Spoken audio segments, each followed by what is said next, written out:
तो गाइस मैं हूं अंकित और आप दिख रहे हैं रेसलिंग फैंस नेटवर्क। सबसे पहले तो भाई एक चीज़ मैं क्लियर करना चाहूँगा, पिछले वीडियो के अंदर मेरे से एक बहुत भारी मिस्टेक हो गई। जॉन मॉक्सली की मैं न्यूज़ दे रहा था कि भाई मॉक्सली डब्ल्यूडब्ल्यूई के अंदर आ सकते हैं या नहीं आ सकते, इसके ऊपर किसने क्या कहा। तो एक्चुअली केविन सलिवन का मैंने नेम ले लिया एंड मैंने बिल्कुल रियलाइज़ नहीं किया भाई कि केविन सलिवन की अभी डेथ हुई थी कुछ दिनों पहले। मैंने एक्चुअली बोल दिया कि केविन सलिवन ने ऐसा बोला, क्योंकि मैं आए दिन कवर करते रहता था कि केविन सलिवन ने ये बोला वो बोला, एंड अभी रिसेंटली केविन सलिवन की डेथ हुई एंड मैंने बिल्कुल इस चीज़ को कैच नहीं करा। एक्चुअली केविन सलिवन नहीं, केविन थॉर्न ने ये बात बोली थी, लेकिन क्योंकि भाई एक आदत सी लगी पड़ी थी पिछले इतने टाइम से 2-3 साल से केविन सलिवन ने ये बोला वो बोला बोलते हुए, तो भाई इसलिए वो आदत ही पकड़ी रहेगी। तो मैं उसके लिए अपॉलॉजीज लेना चाहता हूँ, गलती हो गई भाई। केविन थॉर्न थे वो एक्चुअली, नॉट केविन सलिवन। मैंने पता नहीं ये चीज़ कैसे मिस कर दी। मुझे याद है कि केविन सलिवन की न्यूज़ मैंने देखी थी कि उनकी डेथ हो गई, लेकिन स्टिल पता नहीं भाई कैसे एक आदत सी लगी हुई थी। नॉर्मली मैं आर्टिकल्स में उनका नेम पढ़ता हूँ, तो ये गलती हुई है पिछले वीडियो में। तो अगर आपने पिछले वीडियो नहीं देखी है तो भाई जाके देखना, तो समझ जाना कि केविन सलिवन नहीं बल्कि केविन थॉर्न है। एंड जिन लोगों ने देखा पॉइंट आउट करा, तो भाई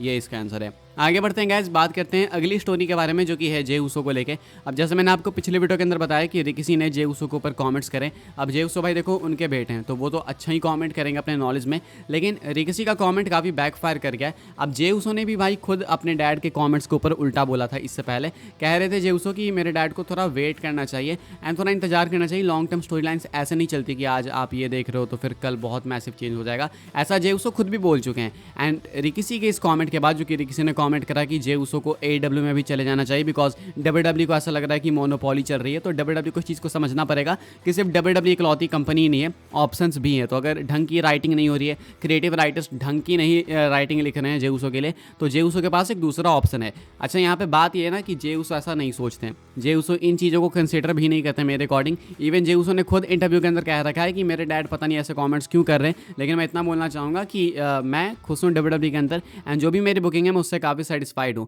तो फैंस का बैकलेस बहुत गंदा आया है रिकिसी के ऊपर। एंड इससे पहले जब बैकलेस आया था, रिकिसी ने जब कमेंट करा था रिया रिप्ली एंड जे उसो वाली सिचुएशन पे, तो जब बैकलेस आया था तो रिकिसी ने अपना वो एपिसोड डिलीट कर दिया था।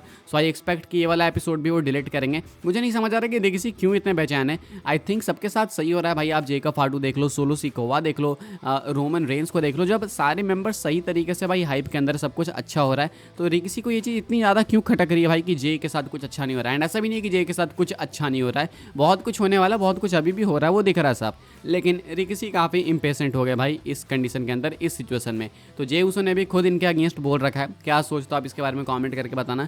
ये न्यूज़ बस इतनी सी है भाई कि फैंस का बैकलेस सारा भयंकर। अब रिकिसी इस पर क्या रिएक्ट करते हैं या फिर क्या वो अपना पॉडकास्ट अपना एपिसोड फिर से डिलीट कर लेते हैं, वो देखना होगा। आगे बढ़ते हैं गाइस, बात करते हैं अगली स्टोरी के बारे में जो कि रिकोसे को लेके। तो भाई रिकोसे को लेके मैं आपको बता रहा था अपडेट सुबह में कि रिकोसे AEW के अंदर आ चुके हैं, AEW ऑल इन में। अब जैसा कि आपको मालूम है भाई कि AEW के अंदर जब नए टैलेंट्स जाते हैं मतलब WWE से, तो उसके बाद कुछ टाइम तो हाइप में रहते हैं, लेकिन उसके बाद फिर आपको मालूम है क्या होता है, मुश्किल से ही कोई कुछ बचे खुचे टैलेंट्स होंगे भाई, गिने चुने टैलेंट्स होंगे जो कि शायद रेलेवेंट है, जैसे क्रिश्चियन केज हो गए, एज कुछ हद तक, बहुत भी नहीं, कुछ हद तक मैं कह सकता हूँ, स्टिंग को कह सकता हूँ मैं कि वो रेलेवेंट है, कुछ ही चुनिंदे टैलेंट्स हैं। अब ऐसे में रिको से गए तो भाई ऑब्वियसली काफ़ी सारे लोग ऐसा कमेंट कर रहे हैं कि भाई ये रेलेवेंट नहीं रहेगा, 2 महीने की चीज़ें, नई नई हाइप है। तो ऐसे ही किसी फैन ने भाई कमेंट करा AEW की पोस्ट करी वीडियो के नीचे कि कुछ नहीं है भाई, बस ये काउंटडाउन है, अब 2 महीने रेलेवेंट रहेगा, उसके बाद सब खत्म। इसको एक्चुअली रिको से देख लेते हैं एंड कोड करते हैं एंड लिखते हैं, my man got 34 followers and wants to talk about irrelevant.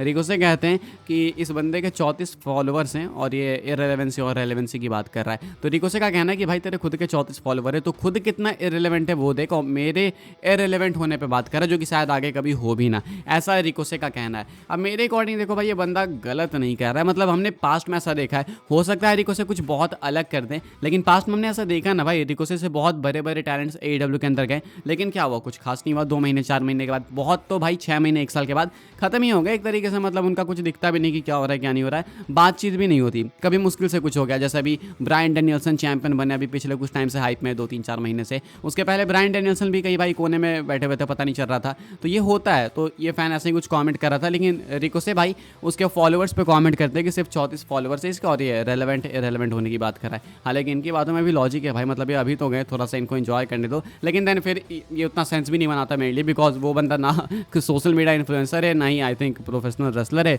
तो उसे फॉलोअर्स वगैरह छोटा सा क्या मतलब है, पता नहीं कैसा कंपैरिजन है, लेकिन हाँ रिको से कहते हैं कि अरे तू खुद देख भाई 34 फॉलोअर्स है तेरे, तो खुद कितना इरेलेवेंट है। आगे बढ़ते हैं गाइस, बात करते हैं अगली स्टोरी के बारे में जो कि वाइट 6 को लेके एंड अंकल हाउडी को लेके। तो कल मंडे नाइट रॉ का एपिसोड होने वाला है and uncle howdy single section में जाने वाले हैं against Chad Gable. Most likely शायद ये मेन इवेंट हो सकता है मंडे नाइट रॉ का, नॉट श्योर, लेकिन ये नहीं होगा तो देन मुझे नहीं पता फिर इसके से ज़्यादा स्पेशल क्या ही कर सकते हैं। तो ये हो सकता है भाई कि मेन इवेंट हो मंडे नाइट रॉ का। एंड सिर्फ इतना ही नहीं बल्कि एक्सपेक्टेड है कि शायद हो सकता है कि अंकल हाउडी एंड वाइट 6 के लिए कल होने वाला मंडे नाइट रॉ का एपिसोड एक मैसिव एपिसोड हो। मे बी जस्ट हमें कुछ ऐसा सरप्राइज देखने को मिले जो कि शायद हमने एक्सपेक्ट ना करो। अब मैं देखो किसी का भी नेम नहीं लेना चाहता कि शायद हमें वो मिल जाए देखने को या फिर वो हो जाए, लेकिन चांसेस हैं कि शायद कोई सरप्राइज हो सकता है, या नहीं तो स्टोरी के अंदर कुछ ऐसा ट्विस्ट जो कि शायद अभी बहुत ही ज़्यादा नीड है इनके फ्यूड के अंदर। प्लस हो सकता है कि आखिरी मैच हो इनके इस फ्यूड का चैट गेबल के साथ में, तो मे बी यहाँ पर आपको एक ईस्टर एग भी मिल जाए कि आगे वाइट 6 किसके अगेंस्ट जाने वाली है। तो ओवरऑल घुमा फिरा के बातचीत इतनी सी है कि कल का मंडे नाइट रॉ काफ़ी स्पेशल है, काफ़ी मैसिव है अंकल हाउडी के लिए। एंड बो डैलस मेन इवेंट करने वाले हैं मंडे नाइट रॉ को, मोस्ट लाइकली, कंफर्म नहीं है मोस्ट लाइकली, लेकिन आई एक्सपेक्ट कि जब रन डाउन आएगा तो देन वहाँ पे शायद बो डैलस यानी अंकल हाउडी कोड इनके चैट गेबल के साथ मेन इवेंट ही कर रहे होंगे मंडे नाइट रॉ को। आगे बढ़ते हैं गाइस, बात करते हैं अगली स्टोरी के बारे में जो कि है जिमी ऊसो को लेकर। तो जे ऊसो की हमने बात करी भाई, अभी जिमी ऊसो की बात करेंगे। जिमी ऊसो की वापसी कब हो सकती है, इसके ऊपर वाइपर रिपोर्ट्स की न्यूज़ निकल के सामने आई है, वही PWN वाले। एंड इनका कहना है कि बस आपका इंतजार खत्म हो ही गया। अब मैं तो ये बहुत टाइम से सुन रहा हूँ, आपको भी सुना रहा हूँ, लेकिन क्या करें भाई, अभी लेटेस्ट न्यूज़ निकल के सामने आई है तो वो मैं आपको बता देता हूँ। अपने डिस्कॉर्ड सर्वर पे वॉल के पीछे वाइपर रिपोर्ट्स का यानी PWN वाले का क्लेम करना है कि बहुत जल्दी आ सकते हैं जिमी ऊसो। एक्चुअली वो एक टीजर पोस्ट करते हैं, पिक्चर पोस्ट करते हैं जिमी ऊसो की, साथ में कैप्शन लिखते हैं we are getting closer you will know when it's imminent. कहते हैं कि हम लोग बहुत करीब आ चुके हैं, धीरे धीरे करीब जा रहे हैं, तुम्हें पता चल जाएगा जब चीज़ बहुत ज़्यादा क्लोज पहुंच जाएगी। यानी कि ऑलमोस्ट हम लोग काफ़ी क्लोज है, लेकिन ये कहते हैं कि चीज़ें ऑब्वियस हो जाएगी आपके लिए कि कब जिमी ऊसो आएंगे। अब देखो ऑब्वियस तो चीज़ें भाई कई बार हुई, मतलब काफ़ी ऐसे इंस्टेंसेस थे, 2-3 उससे ज़्यादा भी हो सकते हैं जहाँ पे हमें लगा था कि जिमी आ जाएंगे, लेकिन अभी तक जिमी नहीं आए हैं। अब मुझे तो देखो, अब मेरे पर्सनल ओपिनियन से मुझे ऐसा लगता है कि रोमन एक बार फिर से अकेले ही वापस आएंगे और फिर से पीटेंगे रोमन, मतलब सामने से पीटेंगे और फिर उसके बाद खुद पीटे भी जाएंगे। यानी कि रोमन बैक एंड फोर्थ करेंगे ब्लड लाइन के साथ, लेकिन उसके बाद इस बार जब ब्लड लाइन आउट नंबर करने की कोशिश करेगी रोमन को, तो रोमन रेंस के पास बैकअप होगा एंड बैकअप जिमी ऊसो तो पक्का होने वाले। Then maybe Jey Uso, then maybe Sami Zayn. अब पता नहीं WWE इसको कैसे बुक करेगी, क्या रोमन जा के सबको कन्विंस करेंगे या फिर ये लोग खुद ही आ जाएंगे हेल्प करने, वो देखना होगा। लेकिन अभी के अकॉर्डिंग जिमी ऊसो को लेकर ये अपडेट है कि इनका कहना है कि चीज़ें आपके लिए काफ़ी ऑब्वियस हो जाएगी एंड धीरे धीरे हम लोग काफ़ी करीब पहुंच रहे हैं जिमी ऊसो के रिटर्न के लिए। इन पे तो भाई अब मीम्स बनने लगे हैं कि भाई ये वीर महान हो गया, पता नहीं कब वापस आएगा। कुछ लोग कह रहे हैं कि कभी नहीं आएगा, लेकिन आएंगे भाई आएंगे, वेट करो, इंतजार का फल मीठा होता है। इस वीडियो के लिए गाइस बस यही सारी न्यूज़ अपडेट्स थी। आई होप आपको इन्फॉर्मेशन मिली हो। एंड वंस अगेन भाई वो केविन सलेवन वाली चीज़ के लिए सॉरी, मैंने बिल्कुल भी ध्यान नहीं दिया भाई चीज़ पे। केविन थॉर्न को मैंने ऊपर से केविन देख के सलेवन, हाँ रेसलिंग लेजेंड तो सलेवन ही होंगे, मैंने ध्यान नहीं दिया। और मुझे बाय द वे आज पता चला कि केविन थॉर्न भी करके कोई है, तो उसके लिए सॉरी भाई, मिस्टेक हो गई भारी। बाकी वीडियो को लाइक शेयर सब्सक्राइब कर देना, फॉलो करना मुझे इंस्टाग्राम एंड ट्विटर पर, लिंक आपको मिल जाएगी डिस्क्रिप्शन में। ज्वाइन कर सकते हो व्हाट्सएप चैनल को, उसके भी लिंक है डिस्क्रिप्शन में। मिलते हैं अपनी नेक्स्ट ऑफर काफ़ी इंटरेस्टिंग वीडियो में।